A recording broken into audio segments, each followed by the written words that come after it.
Muy buenas tardes, mi nombre es Leslie Vanessa Jiménez Guerrero. El día de hoy vamos a hablarles sobre la unidad 3, tarea 5, vigilancia epidemiológica y aplicación de la epidemiología ambiental. Este video se hizo con un grupo de trabajo conformado por Daniela Ibáñez, Jennifer Ortiz, Harvey Potes y yo, que soy la persona quien les está exponiendo la actividad. Esta actividad o este video consta de responder 10 preguntas con nuestras propias palabras y para que ustedes entiendan un poquitico más sobre la dinámica o sobre el tema. La primera pregunta dice: expliquen con sus propias palabras qué es vigilancia epidemiológica en salud ambiental. Bueno, yo les comento, la vigilancia epidemiológica en salud ambiental es el monitoreo de los determinantes ambientales que inciden sobre el proceso, salud o enfermedad en una población. Me explico, es vigilar qué puede afectar la salud en una población, que se les llamaría epidemiología. Segunda pregunta: ¿cuál es la cadena ambiente-salud? Bueno, la cadena ambiente-salud es un modelo que identifica cinco niveles de causa-efecto para establecer las relaciones entre condiciones ambientales y salud. Su aplicación evidencia la cadena de articulación entre los factores ambientales y los efectos a la salud, o sea, una causa ambiental que afecte la salud de las personas, necesarios para establecer intervenciones dirigidas a mejorar o mitigar las relaciones entre medio ambiente y salud. Más concretamente, se propone o se gestiona cuáles acciones van dirigidas a controlar las fuerzas motrices y las presiones que causan estas situaciones. Dentro de esta pregunta debemos exponer un ejemplo. Un ejemplo muy claro es atender de forma prioritaria y urgente las necesidades sanitarias y ambientales de las poblaciones más vulnerables. Me explico, si en determinada parte del valle se realiza una quema de caña, o hay un sitio donde hay mucha mortandad de peces, esto se nos puede convertir en un problema epidemiológico y es algo que debemos de atacar prioritariamente para evitar que nos cause un problema a la salud de las poblaciones aledañas o circundantes.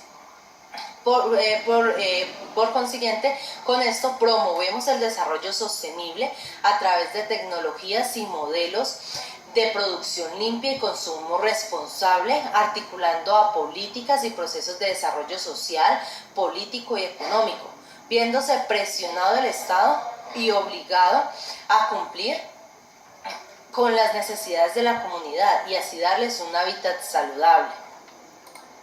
Otra de las preguntas dice: ¿qué tipo de elementos son normalmente incluidos en la vigilancia epidemiológica en salud ambiental? Bueno, son aproximadamente como 8. Dentro de estos 8 elementos encontramos el agua para consumo humano, la contaminación del aire, la contaminación del suelo, los desastres naturales y tecnológicos, contaminantes ambientales y sustancias químicas, accidentes con mercancías peligrosas, efectos a la salud o al riesgo y los factores de riesgos biológicos. Después, en otra pregunta encontramos cuál es la información que se necesita como mínimo para la vigilancia epidemiológica en salud ambiental.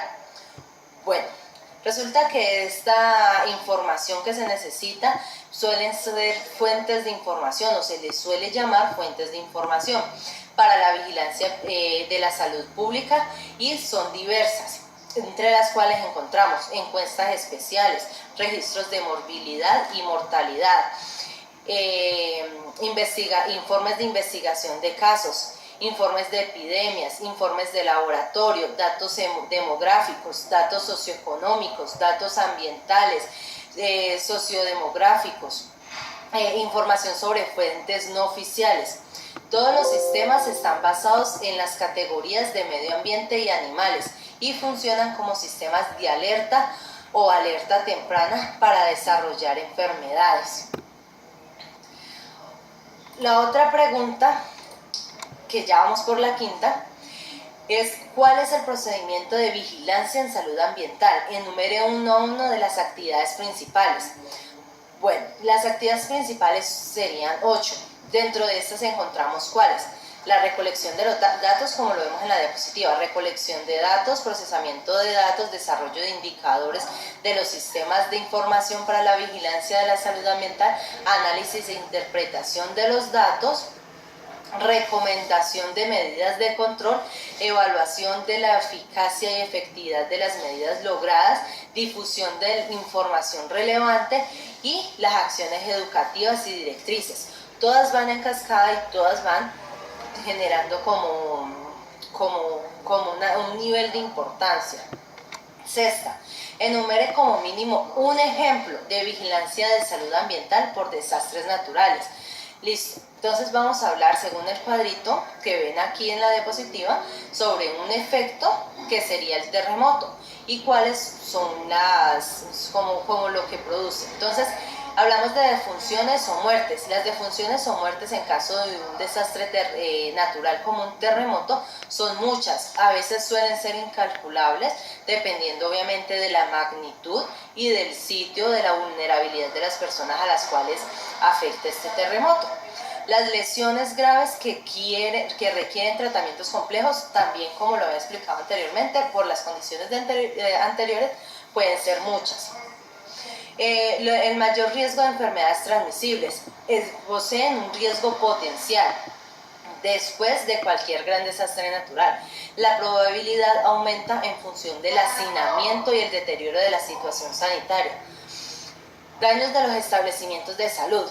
Los daños suelen ser graves por estructuras y especialmente a equipos. La escasez de los alimentos suelen ser infrecuentes debido a que suelen presentarse por factores económicos o logísticos. Y los grandes movimientos de población. Estos también son infrecuentes debido a que suelen ocurrir en zonas urbanas que han sido dañadas gravemente. La séptima pregunta es, ¿cuáles son los 10 principales factores de riesgos ambientales en Colombia? Listo, en Colombia existe el aire y el agua, y del aire y del agua tenemos una condición que se llama clima-agua y clima-suelo. Después continuamos con el clima, suelo y agua-suelo o suelo-aire. Octava, ¿qué es y cuál es la aplicabilidad del Sistema de Información Geográfica SIG o SIG para la salud ambiental? En epidemiología ambiental son utilizados para analizar asociaciones entre medio ambiente y enfermedad. Simplifican grandes tareas como la localización de sucesos de salud en espacio y tiempo, monitoreo de eventos, identificación de áreas geográficas y grupos de poblaciones grandes. Este fragmento fue extraído desde Soler, Cárdenas, Aguirre, Ramírez y Flores en el año 2017. Por último, y la décima respuesta es ¿cuál sería la aplicación de la epidemiología ambiental en contaminación atmosférica? ¿Y cuáles serían los elementos de enfoque para construir una política ambiental basada en salud pública? Listo, entonces la aplicación de la epidemiología ambiental en contaminación atmosférica se centra en el estudio de los riesgos de padecer enfermedades respiratorias crónicas y cardiovasculares a causa de factores como el tráfico y las emisiones industriales. Se pueden implementar políticas para así evitar y concientizar el daño ambiental que producimos, enfocándonos en hacerlas cumplir a cabalidad. Con esto se tiene como finalidad prevenir, controlar y minimizar los impactos ambientales con los impactos ambientales. ¿Qué buscamos con esta medida? Pues fortalecer programas para la gestión ambiental, promoviendo la participación de la comunidad o la ciudadanía y las empresas. Esto se vería aplicado de la siguiente manera. Como lo vemos en el cuadrito donde se habla uno, que dice la evaluación y gestión de riesgos. ¿Cuáles son estos riesgos? Contaminación del aire interior y contaminación del aire, productos químicos, agua insalubre, falta de saneamiento, radiación ionizante y no ionizante, por mencionar solamente algunos. Y la formulación de normas y directrices basadas en datos. y obviamente evidenciar los principales aspectos ambientales y peligros para la salud emitidos por esto. Y la otra sería la preparación de directrices y la creación de instrumentos e iniciativas para facilitar la formulación y aplicación de políticas de salud en sectores prioritarios. Con esa última respuesta terminamos las respuestas de las 10 preguntas formuladas por la guía. En esta diapositiva les dejo la bibliografía de la cual nosotros hemos extraído toda nuestra información y con las cuales hemos dado respuesta a las preguntas. Les agradezco mucho por la atención y que tengan muy buena tarde. Hasta luego.